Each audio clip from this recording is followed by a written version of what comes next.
Rahmat Kadir Mahulete dan Roni Bugis, dua anggota aktif kepolisian, menjadi terdakwa kasus penyerangan dengan air keras terhadap penyidik Komisi Pemberantasan Korupsi, Novel Baswedan, dituntut hukuman 1 tahun penjara. Jaksa menuntut kedua terdakwa dengan dakwaan subsidiar pasal 353 ayat 2 KUHP, jungto pasal 55 ayat 1 ke 1 KUHP dengan ancaman maksimal 7 tahun penjara.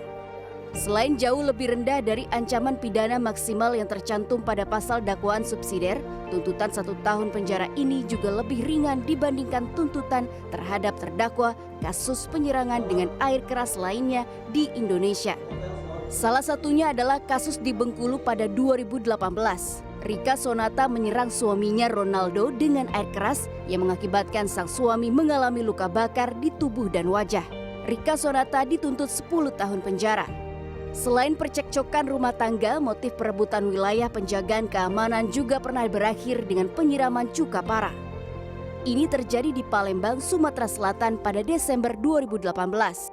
Korbannya Muhammad Rifai menderita luka bakar di wajah, sementara pelakunya Ahmad Irawan dituntut 10 tahun penjara.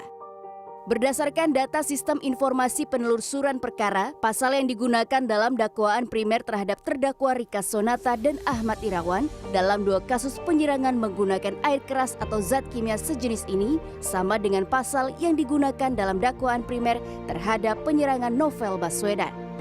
Mereka sama-sama dijerat dengan pasal 355 ayat 1 KUHP tentang penganiayaan berat berencana.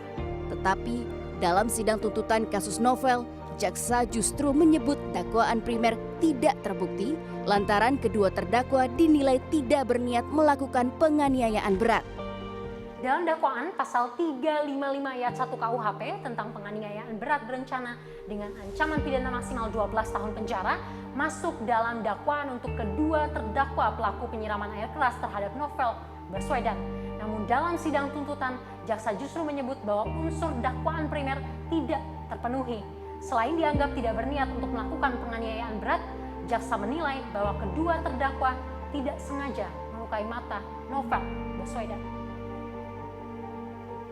Pasal 355 itu dia harus mempersiapkan untuk melukai seseorang. Melukai orang itu sudah ada niat dari awal. Gitu loh. Nah, sedangkan di waktu persidangan dia tidak ada niat untuk melukai. Ketika dia lakukan perbuatan hanya untuk memberikan pelajaran, dia siramkanlah ke badannya, ternyata mengenai mata.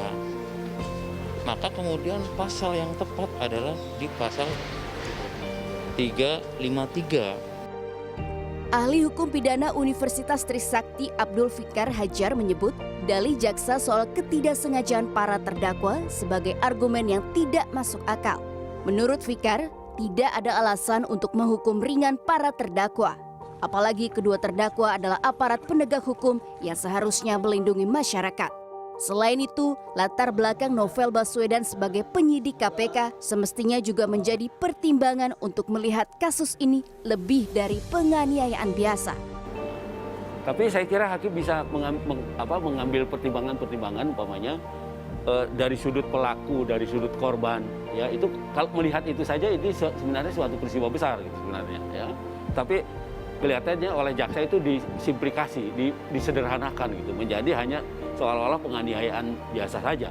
Padahal ya kasus yang sama di beberapa tempat ya, hukumannya lebih bahkan maksimal. Tuntutan sudah dibacakan pada 11 Juni 2020. Dan kini hukuman terhadap kedua terdakwa kasus penyerangan Novel Baswedan berada di tangan majelis hakim. Terkait hal ini, Fikar menyebut dalam hukum pidana, majelis hakim dimungkinkan menjatuhkan hukuman lebih berat, bahkan maksimal, sepanjang hal tersebut merujuk pada pasal yang masuk dalam dakwaan. Artinya, hakim masih berpeluang mengganjar hukuman maksimal 12 tahun penjara sebagaimana yang diatur dalam pasal 355 ayat 1 KUHP tentang penganiayaan berat berencana. Adia Fitriana, Muhammad Iqbal, Jakarta.